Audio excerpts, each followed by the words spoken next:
Welcome, everyone, to the Let's Get Vulnerable podcast. We have a very special guest with us. Welcome, Kairys, to the podcast. Thank you so much. I'm so excited to be here. I'm so excited to have you, and I want the audience to get to know you a bit. And I just can't wait to dive in to your story, your experience in the program. A little bit about Kairys. She is a helper at heart. She went to Cornell for undergrad, where she earned her degree in human development and is currently a doctoral candidate in counseling psychology at UMass Boston and a practicing therapist herself. Her work and one of her greatest passions revolves around being a therapist of color to communities of color. She was referred for the program by one of her best friends and current coaches inside of the Empowered.Secure.Loved Program. We know Amanda is your amazing friend who I've had the privilege of knowing for a long time. And yeah, it's just been such a pleasure to get to know you a bit. So I'm really excited to dive in today. Welcome, welcome. I'm so excited. This is my first podcast episode, so I'm pretty pumped. I love it. Oh my gosh.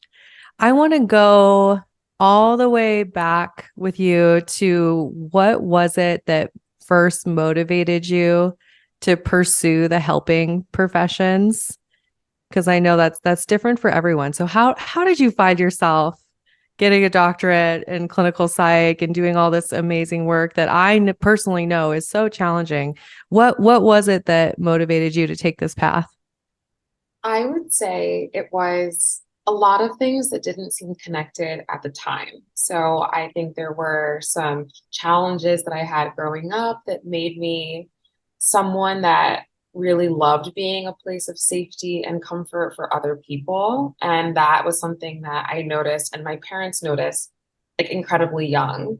They said Kairys is the person that's always like checking in with her friends, who's always helping someone, always going out of her way. And that just felt like it was something that felt natural for me and also felt really good for me, especially given the challenges that I had growing up. So I think helping felt natural, but where that was going to take me, I had no idea. If you asked me or told me during undergrad I'd be getting a PhD, I would say you're lying. There's no way.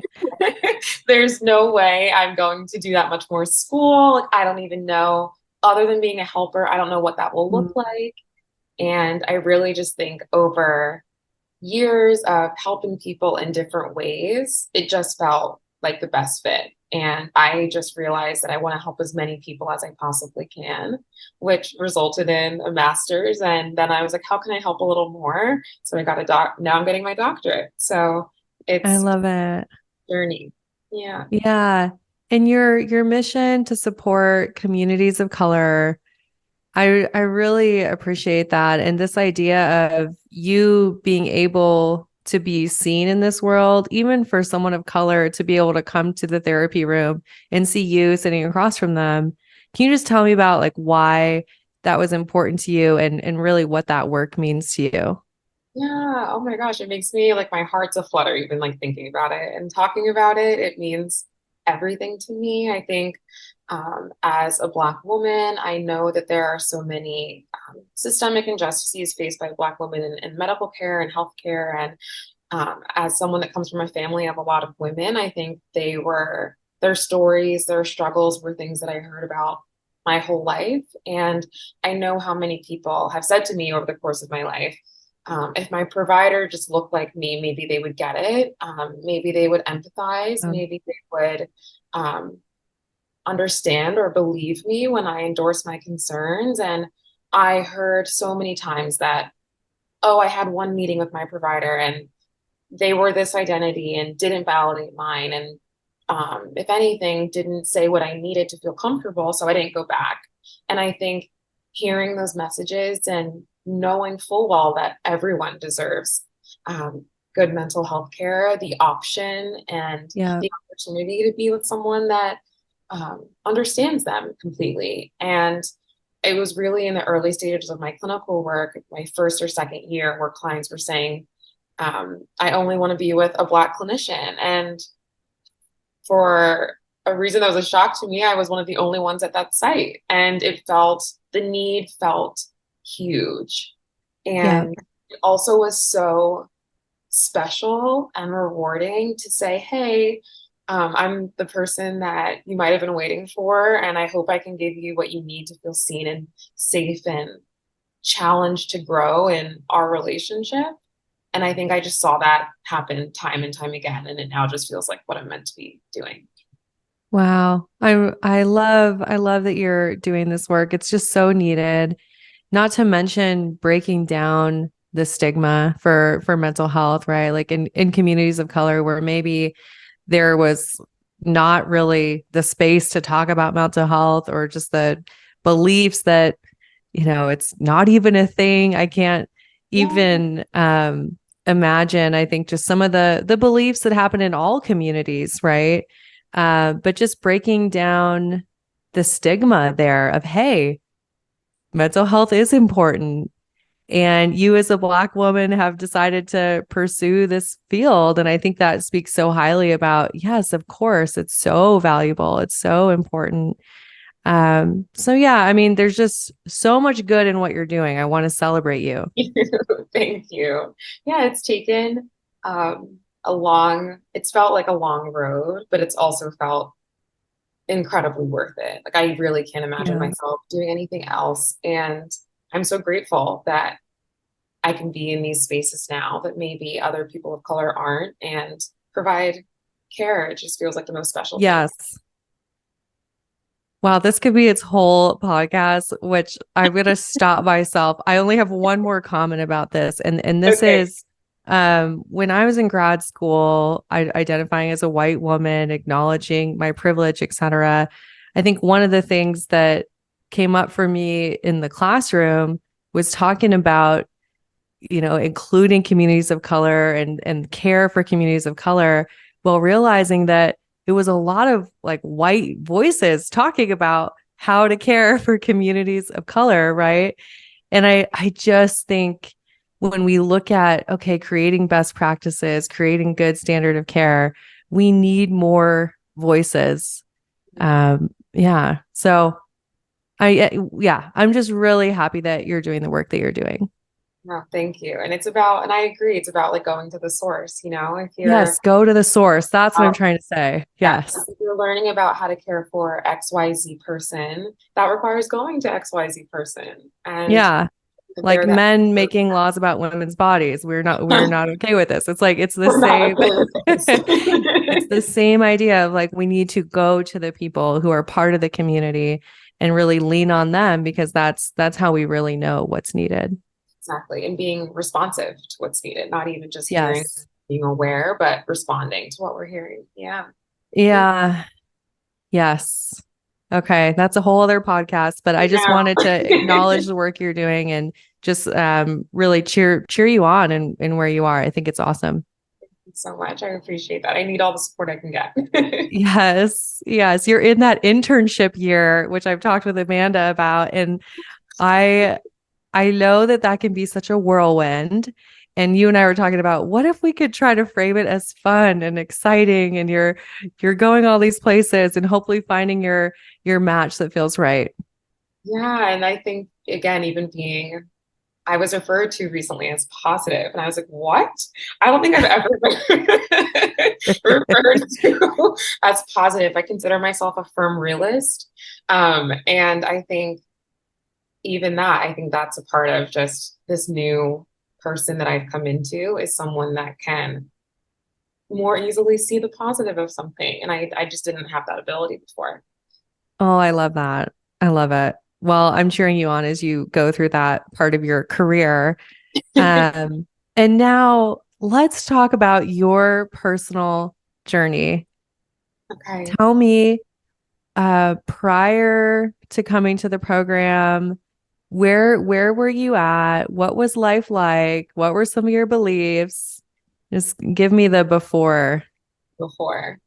Okay. So with the before, I would say that I was someone that was always working on themselves. I think I've just given the challenges I faced, especially growing up. I was just always either a client myself, or just trying to figure out a client in therapy, or trying to figure out like how can I feel better? How can I be healthier and happier? And I'm doing all the things I'm supposed to be doing, I guess. I'm physically taking care of myself. I now I'm trying to be a muscle mommy, as they call them. And I'm also really devout in my faith. I'm a Christian, and that's really important to me. And I get a lot of just comfort and healing from that. And I'm also incredibly close with my family and friends. So I felt like I'm always the one calling my people at the end of the day to check in. And I get so much fulfillment from my relationships. And also on the side, I'm getting a doctoral degree, which I never thought I'd be doing, and being a therapist at the same time. And I thought, in spite of all I'm handling, I thought I was handling it pretty well. I thought I was showing up. I was there emotionally for my people. I was taking care of myself better than I had for years before. And yet I felt like the relationship part of my life was where I just didn't know what was happening. I just didn't know what was happening. And I would say that I'm someone that was either in situationships that felt uneven, but also passionate, and also confusing because they were uneven. And it was like a cycle that I was in. And I didn't know what it was. I fell into the trap of, am I being too nice or being too accommodating, or am I just not, like, what about me isn't working? Like, what about me isn't working? And that's really how I was before I not stumbled upon. I got a firm encouragement from my best friend, Amanda, as a coach in the program. And she was saying, yeah, Kairys, it doesn't make sense. Like, you're the best girl. You're the most caring girl. You would do anything for the people you care about. And this one part just isn't something. What's happening? Like, what's happening? And she said, I think you're in a perfect place for this program that she so happens to be a coach for. And she said, I would only recommend this because I love you and because I want the best for you. And I think this might be the ticket to changing the trajectory of where your life is going in the relationship area. And I felt like, one, I told her, I was like, I don't even know who Dr. Morgan is. And I need to go listen to these podcasts to educate myself. And I felt like, how do you know? How do you know when it's the right time to try something? And this was coming from an incredibly indecisive person. So it felt really hard to make such a big choice. And I was really nervous. But I think ultimately I trusted my best friend. And I knew how much the program had changed her and how she thought of herself and how she now thought of herself for the better.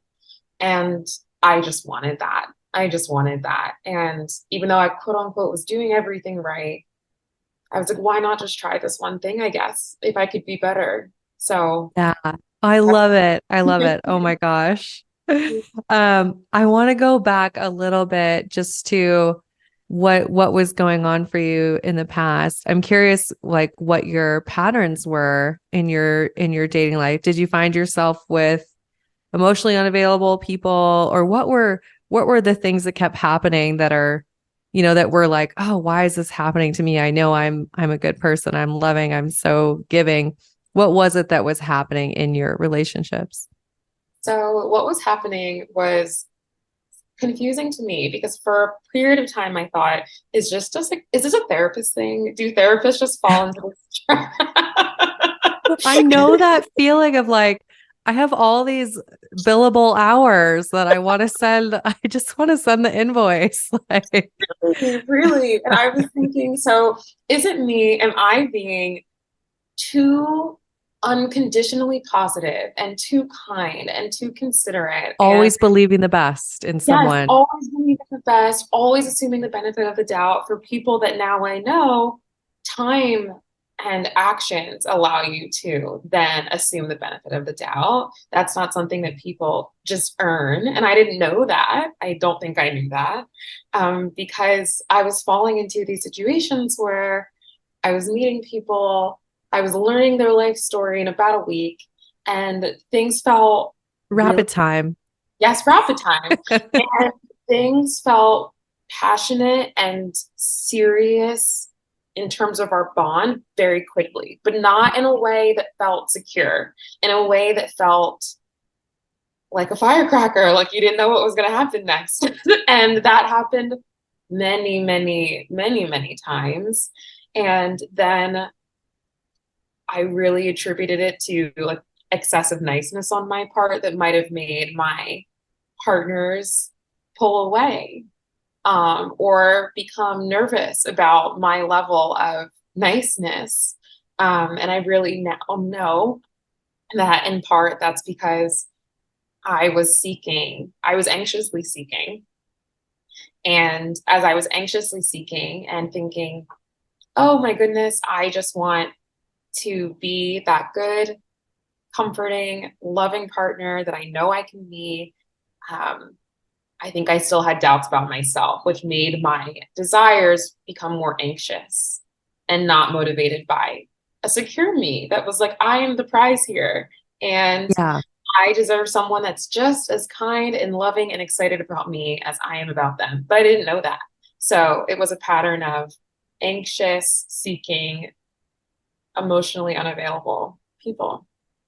Were you getting to the point where you were pretty sick of dating and kind of like not wanting to date anymore? Oh, I was like ashamed of my Bumble. Like I was like, I Oh, don't want to open Bumble anymore. Like I don't want to do this. And I I didn't really go through periods of like I'm deleting the apps and taking a break. I really tried to remain hmm. on them and active, but I think that because of everything that had happened, even the energy of being on them was different. And I didn't know that. But it wasn't genuine, I'll find my partner energy. It was, I got to stick it out. And like, I hope it works out. And I think that was probably a part of the problem. Oh, that's such a good distinction of that energy of, oh, I have to make something work. I need to make something work versus, hey, I want a partner. I'm excited about attracting an incredible partner for me. I'm so worthy of an incredible relationship. So yeah, that distinction is huge. Yeah. Okay. So your best friend Amanda loves you dearly. She gives you this really open, honest feedback. You decide to join the program. Yep. And Amanda let us know. She's like, my good friend is trusting us. And, we were all so excited to just have you in the program and witness what you would go through. We were cheering you on from the beginning. But tell us, what was your experience like? And what were some of your breakthrough moments or your biggest takeaways from doing the program? And I feel like I'm smiling already so much because I feel like there were so many just what I like to call like incredibly unexceptionally how is this possible coincidences. And I feel like I had a lot of moments like that in the program, and moments that I thought, oh, I just needed this and I couldn't have created this, or like there's nothing I could have done to make this happen, but suddenly I'm hearing exactly what I need to hear, or I'm having those breakthroughs that I was waiting for in individual therapy that I wasn't getting, and they were happening in the program like every week. And I was really just caught off guard. So even thinking of one of my first appointments, I remember one of my first one-on-ones, I was getting so much encouragement from Amanda, like, it'll be great. Just be honest. Make sure you're doing the work in your own time and really processing so you can make the most of your one-on-ones. Mhm. And I was always asking her, like, so is this therapy? Like, how deep am I getting? And she said, just bring like your stuck points and bring the questions you've had or the thoughts you've had that have been holding you back. And that was great advice. And going into one of my very first meetings, I was nervous, I was emotional, and ultimately came to a conclusion in my 15, 20 minutes of sharing with one of the coaches that I hadn't come to, like I said, in years of therapy. And I felt like, wow, this just unlocked an area of my brain, this coming to this conclusion that I didn't even know that I had. And this revealed so many negative core beliefs that I didn't know I was holding so closely. Like I just had no idea. Even though, like I said, like I've been in therapy myself. So I thought I know everything about me. Duh. Yes. I know my unconscious thoughts and feelings, but I didn't. And I just learned so many of them in the program, like very, very quickly. Oh my gosh. And what I love about our conversation here is, two people who value therapy, who have a higher education degree in therapy. Um, and both of us still can acknowledge that, of course, we needed to work on ourselves. Yeah. Yet I think anyone in the helping professions does have that little voice of, but I know all this stuff. Yes, I yes. know all this. I don't, and that was certainly me for a really long time. Of I'm so much more comfortable holding space for other people, helping other people work through their stuff. I know all the things I'm supposed to do, or I know how I'm supposed to heal, and I don't need to work on myself, right? Like it's so easy to just come up with that excuse. But being in this kind of container where it's so intentionally designed to put you through a sequence of Mhm. transformation and then having the laser coaching and that direct feedback, that's exactly the kind of thing I think that really moves people, even therapists, which Right. now, we've had a lot of therapists come through, and I love it. It's especially amazing to me when I see therapists come through, because I know that it would have been so easy to just ignore it or to Yeah. pretend like, oh, I know this, I don't need to do the work. And then I also know it changes you for all the work that you're going to go do in the world too. Right. Yeah.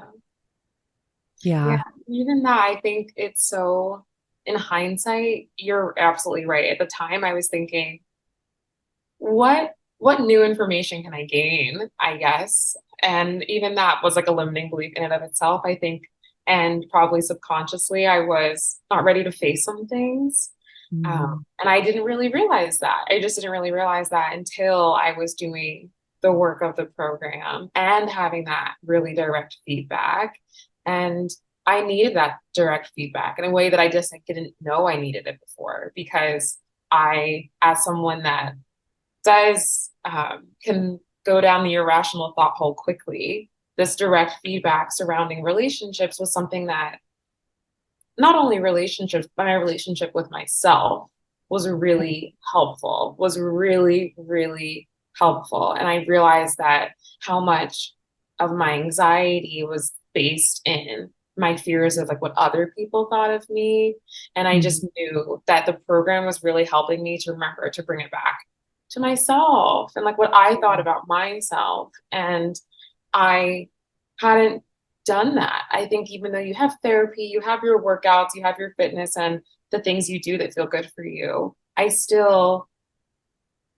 I don't even know if I was 100% present with myself and appreciating myself, Mhm. even though I was doing all of those things. But I think the program helped me have like so much gratitude and pride in myself now. Oh, I love that. I love that. Yeah. And I think there can be so much that we're just unconsciously carrying around that we're not even aware of.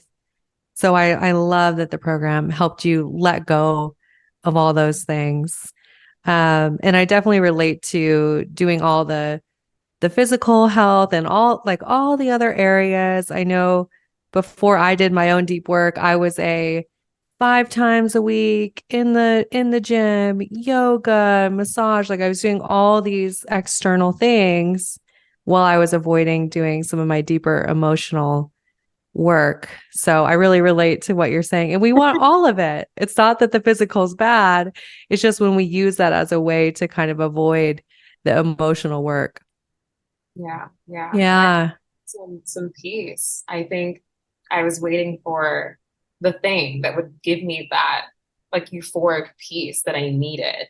And I was like, okay, I get it for like 10 minutes after a workout, but then the peace feels kind of like it's gone. It's gone. And Yeah. I don't know how to maintain it. yeah, that was also part of the problem. I didn't know how to maintain that optimism, that lightness. I just didn't know how to do it. Another lie that happens in our society is that belief that it's just finding the right person. Like, oh, I just have to meet the right person and then I'll feel different. Then I'll feel securely attached. But the reality is we have to become that securely attached person, right? In order for a relationship to even feel different or to feel good, it all starts with you. So I know you know that now. Now. Yeah. Yeah.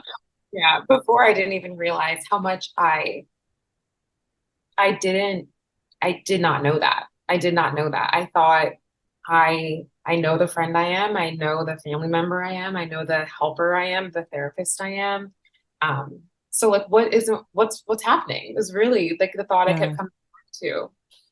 But yeah, it was the thoughts I had about myself that were holding me back. Wow.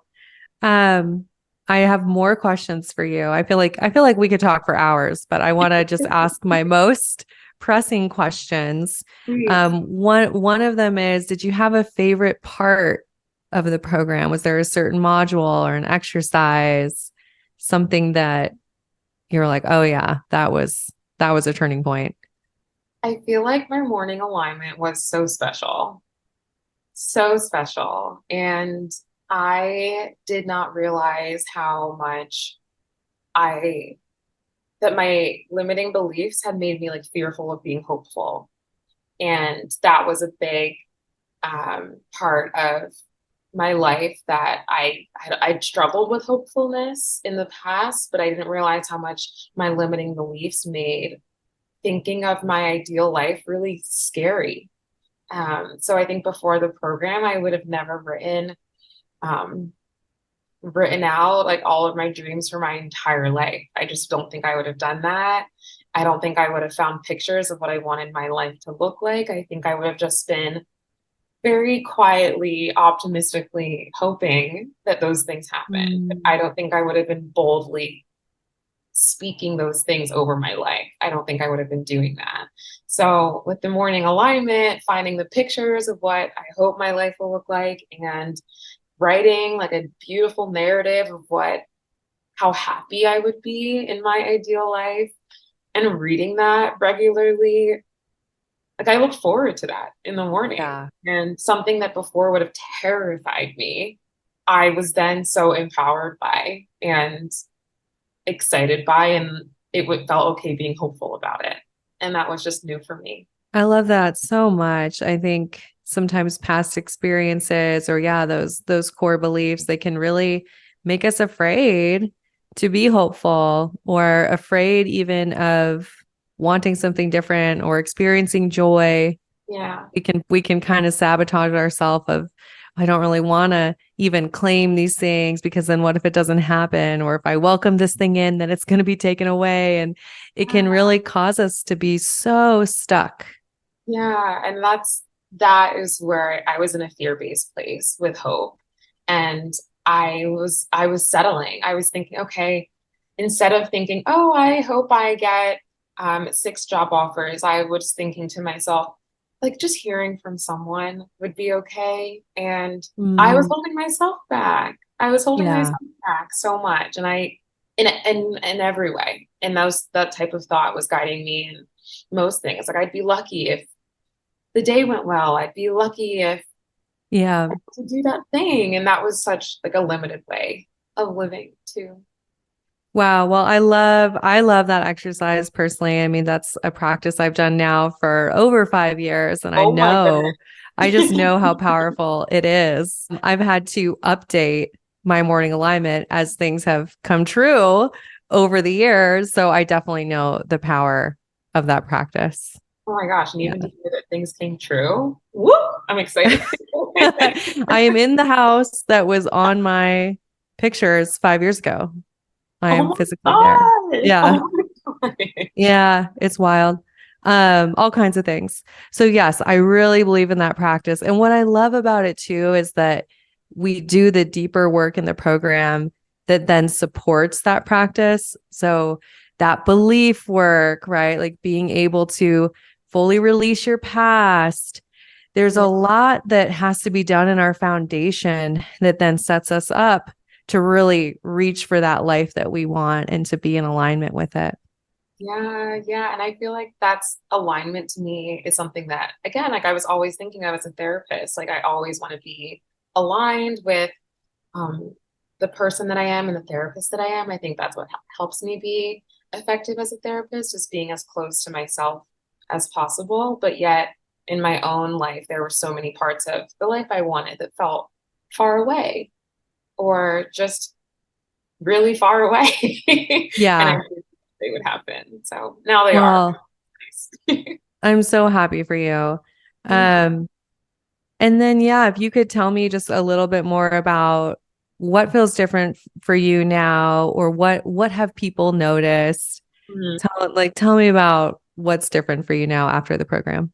Oh my gosh. Well, in terms of what people have noticed, I was mind blown and just dumbfounded how frequently after the program and during the program, people said, "You're just like glowing and you're just radiating like happiness and just have a way about you that like makes me feel better. And like you just seem more sure of like what's going to happen next." And I think before you were very much, you were in a doctorate program, you were stressed 24/7, and that was who you showed up as a lot. But now I really think it was like 8 or 9 people that said, "What has happened? You you are glowing, like truly glowing, Mm, on Zoom calls, in person, seeing friends for the first time in 2 months." My best friend of that I met first year of college, we had a phone call probably 3 weeks into the program, and she was like, "Your voice, you sound different. Like you sound different." And I felt different. So I was like, well, I know I feel different. I know I wake up feeling excited and a little bit more certain that if anything happens today, I'll be okay. And I didn't have those thoughts and feelings before. I would wake up like, oh my gosh, I hope I can get through the day. And it just does not feel that way anymore. So I think that was one of the biggest things that I noticed when other people in my life that I've known forever would interact with me. They were like, "You're just so different now." oh, it gets me emotional thinking about that because, obviously I love when people get engaged or they find their person. And clearly I know Amanda is evidence of that. We're cheering you on, Amanda. I love those kinds of wins, but just the transformation of, hey, when I wake up in the morning, I'm excited about the day. Yeah. Oh my gosh. I Yeah. mean, how powerful is that? And it's been so long for me that I have to really remember what life was like when I would wake up and like be so down on myself and stressed and want to just go back to bed. But I do remember it. And I Hmm. know that that's no way that anybody deserves to live. It's not what we deserve. We get to make the most of our time on this planet and be in alignment with our highest and best self and really attract those things that are meant for us, right? So it makes me really happy just hearing you say, "Yes, I'm excited about the day." Because that's the biggest win. You're Yeah. you're excited to show up as you, right? Yeah, and I feel like even that's a difference that I've noticed too. I'm excited about definitely showing up as me. Even my sister recently asked me, "I hope that you're feeling fulfilled." And I was like, I think 95% of the time I'm like 100% myself, which feels awesome.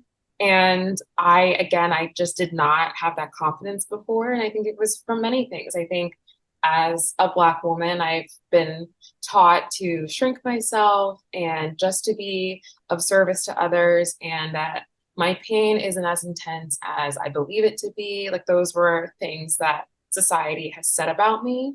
And I think I was really trying to think, okay, how do I have that peak happiness and be my most confident self in a society that has those thoughts about me? And I think that was something that really discouraged me before. But Mm. I think through the program, I feel like so excited about myself. And I think from saying affirmations to myself throughout the program, which before pre-program, I was, I was a skeptic with I affirmations. was too in the I was past, a so I skeptic. get I it. was a skeptic. I was a skeptic. And then Yeah. suddenly I was starting my morning saying, I'm such a good friend and I'm so funny and I am capable of making someone's day with what I have right now. And I am so abundantly loved. And just starting your day hearing those things, I just Yeah. started to act that way. And I was just like, oh my gosh, I'm so funny. And then I was just making myself laugh like all day. I So love it. it's just those seemingly little things and like little exercises, doing them daily changed how I think about myself and feel about myself. I'm so happy for you. Thanks. I love it. And when it comes to dating, I'm curious how you feel about dating no or now, with the caveat that I know that you're in this busy, busy season of your life. But yeah, tell us how are you feeling about it, even though you're in the middle of internship and all that going on. Yeah, so I feel like which is so funny, and I've obviously have the close advice of Amanda, who has had such success and is now in a wonderful engaged relationship, and she was saying something about you is just going to be different, and people will notice, and you'll start to attract what you've been looking for, and again, this coming from my best friend, I was like, okay, whatever. I don't know. We'll see. We'll see. And I am, it happened before my eyes, but I am now seeing someone. And Okay. it feels so secure. It just does. And Oh, I was like, the program just ended. I probably need time. I just need time with me. And at the same time, I was thinking, this person um, has my interest. He's in the field of mental health. Let's just see. Let's just see. Let's just see. And that was my first dating experience after the program. And I have been seeing this person ever since. So it feels so new, but so great too. Really great too. so And I, happy for you because yeah, it's not about the outcome. We talk about, we oh, just release the outcome, but it's about allowing yourself that experience yes, of, yes, okay, securely attached dating is so much more fun, right? yes, yes. And I was fully thinking to myself, like, let's just see how securely Kairys does. Like, let's just see. Yeah. Let's see how she talks about herself, how she carries herself. And I was just, again, I didn't, my hope was, I think we can have a great afternoon. And now that's the only person I'm having my great afternoons with. So, I Oh, well, that's a stopped. beautiful update. I didn't know that. I'm happy for Yeah, you. That's thank you. great. Thank How you. fun. That's Yeah. exciting. Um, there's something else I would love your opinion on. I like to ask any of my mental health people who do the program. I love their opinion on this. In your experience, in what ways was the program different from psychotherapy? Okay. And I really appreciate this question because again, I didn't know about coaching before. So I think I really had that. I have no expectations of what this is going to look like or how these conversations will go or what I'm supposed to say. Like I had no idea. And I think that was really good for me as a therapist because I've had hundreds of sessions with hundreds of clients. I know what that looks like. And I knew that this was supposed to be different. So it's like, okay, good. I don't know what's going to happen here. I'll just go in doing what I'm told to do in the program and showing up just having no expectations. And I think what's different about the two is that it's for me was very okay, come in and bring this very stuck thought or this very stuck core belief and let's like take it apart. Like let's really take it apart. Not okay, like I'm hearing this belief. Tell me about that. Tell me how long you've had it. It was very directive. And I didn't know I needed someone directive to work through those stuck thoughts that I'd had for years, like I said. So having this directive one-on-one session where someone was saying, nope, that thought that you're having, like, how is that limiting you? Let's look at that. And I just hadn't had that opportunity. And it helped me to actually take what I was hearing and apply it the following week. I think with a lot of therapy, it's let's process and come back and process again, and then we'll revisit it. And this can be an ongoing experience of processing that could take years. And this wasn't like that. This was identifying those core negative beliefs that were guiding me and holding me back, figuring out exactly where they were coming from. And then, okay, now that we know that, how can we counteract and mitigate the severity and intensity and the hold that that belief has over your life? And I didn't, otherwise, without the tools I gained in the program, I don't think I was really gaining those same tools in therapy. So I think those two. Yeah, that's right on with what my experience is. And I think I love thinking about it as like, okay, there's this map, and therapy is a great tool for learning. This is how I got to point A, like the Yes, awareness. Okay. And we need that. You we and I do, we know do. there's so much value in that. We need the awareness, and we need to know how to get to point B. Yes. And I think coaching is that more directive tool of, okay, this is how you get to point B. Yes, exactly. Yes. And especially because therapy, like I say to clients all the time, it's like, you're the expert of you. I'm not here to make choices for you. I'm here to help you make the best choice for you. And I think with Yeah. coaching, it was, okay, you've made a pattern of choices, and now we are trying to figure out how to interrupt that pattern. And we need to try something different and tell ourselves something different, which I wasn't Yes. getting that messaging in therapy. And I could go down a whole rabbit hole here, and a coaching program that is also based in science and based in attachment Yes. theory, because there are coaching programs out there that don't have that same foundation, where it's someone just telling you what to do based off of their experience. Mm. Those kind of scare me.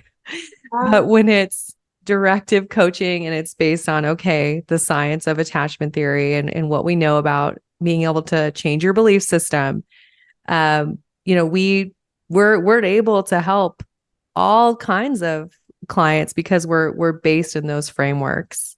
Yes. And I think the science behind it, until you're really like in the program and really taking the repetition and the consistency really seriously. And I was really glad that Amanda gave me that push of, this is this time period just for you to really Yeah. commit to you and being the best, becoming the best you and most confident version of you that you could be. So like, take that really seriously. And I was just glad that I did, because I feel like then I was doing everything like very religiously. I was reading everything I was supposed to read. I was reading my daily alignment, sometimes more than once a morning. And I think because of the science of that, it started to work. And that was probably like the biggest shock for me. Getting the results. Yeah, actually getting results really helps, right? Yeah, and I results love like you can see the too. results you can see and feel. Yeah, I love it so much. Oh my gosh. I could talk to you forever. I have other Oh, things I want to talk to you about. This is a really important question though. yeah. I want to know what you would say to someone out there who's really struggling or really feeling hopeless, kind of like, I don't know if I'm ever gonna find my person. Maybe I'm too broken. There's something wrong with me. Like what would you say to that person? My gosh, I have so many thoughts. I like want to I want to cry thinking about it. But the main things I would say, and one of the core beliefs that I had to debunk, and now I know, there are no worse parts of you. There are so many uniquely wonderful things, and every part about you is what makes you so uniquely you. And that's a really special thing. And I think just knowing that for myself, at least, there are no worse parts of me. There are just wonderful, unique parts of me. And I think that has really changed how I think of myself. And another thought that I always say to myself to this day is that I have what I need to hear at any given moment. And I can comfort myself right now, and I can give myself the love that younger me really, really still needs. And I can securely take care of myself and also lift myself up. I don't need anybody else to lift me up. And I think I was always, you can phone a friend when you're feeling down and they might not say what you need to hear. And that could be more distressing. That was me sometimes. And I feel like now from the program, I I know exactly what I need to hear to get into a better place and to keep going and to feel encouraged and to feel hopeful. And again, that's just something I just did not have before.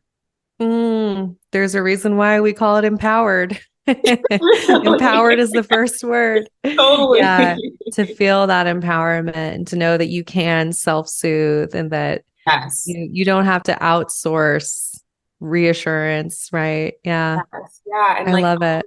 I can deal with doubt and like I can deal with disappointment. I can self-soothe. And even Yes. that has helped me to feel secure. Secure going on a date, secure trying something new, because I know it's just this is really an opportunity for something possibly really good. And if not, I'll be okay either way. I love it. Thank Okay, I have two other questions for you. What would you say to that person who's on the fence about doing the program? What would you want them to know? I would say at this point to me, it would almost be like delaying happiness. So if you think that in the time of not doing the program, that you can try something new to take care of you, of course, try what you need to try. And also, if you want to be happier a little faster, I'm really glad I did the program when I did, because I think I was really, in not working on myself, I was like holding off on being really happy. And I like life is so short. It's just so short. And so I'm glad that, and when talking to my best friend, she said, okay, try it now, or like maybe the semester might be really hard. But if you try it now, maybe you might feel really great this semester. The semester won't feel as hard. And Right. framed that way, I was like, yeah, I need to do this right now. Like, I definitely need to do this. I love that you framed it that way. I think all the coaching that I've invested into, which is a lot, I know that for me, it was an investment in a shortcut to where I wanted to get. Like maybe I could have spent a decade or I could have done all kinds of things, but I wouldn't have been able to get there as quickly. And life is so short. So why put off being that highest and best version of yourself when you can go for it now? Right, right. And of Yeah. course, you're always waiting for the right time. I've just learned now that the right time is beyond my control. There's never a right time. Just take the leap. That's Absolutely. one of my affirmations. I always have to remind myself. Yeah, I mean, one day or day one. Absolutely. Yes. Yes. All right. Well, my final question for you, and actually, yeah, I mean, I could just ask you so many, but I'm going to save them. Maybe we'll have you again sometime. So this is the final question. I ask Okay. this to all my guests. You have somebody walking down the street, random person. They ask you for your best life advice of the moment. What would you want to say to this person? I would say like there is light everywhere. Like even in the place that feels incredibly, incredibly dark or really, really lonely, like there is light, there is light. And if there's light that you can't find, like then the light is you. And you can be that really light, loving, caring place that you need. That's really beautiful. I love it. It's very Viktor Frankl, Man's Search for Meaning. I'm really trying to embody being and feeling light. Like light is everywhere. It is. Yes. That's Yeah. one of my affirmations as well. Be the light. Yeah. Yes, Be the Light was one of mine too. I love that. Yes, I love it so much. Well, it has been a pleasure to have this conversation with you. I know that we want people to be able to contact you. So we'll put something in the show notes in case somebody wants to reach out and send you a message. We'll have that in the show notes. But for now, I just want to say thank you. Thank you. Such an honor to have you in our community. Oh my gosh. And you are glowing. You are the light. I will continue to cheer you on. I'm so happy for you. Thank you so much for everything. Really. Thank you. You're welcome. All right, everyone. We are wishing you high self-worth and great relationships. Talk to you soon.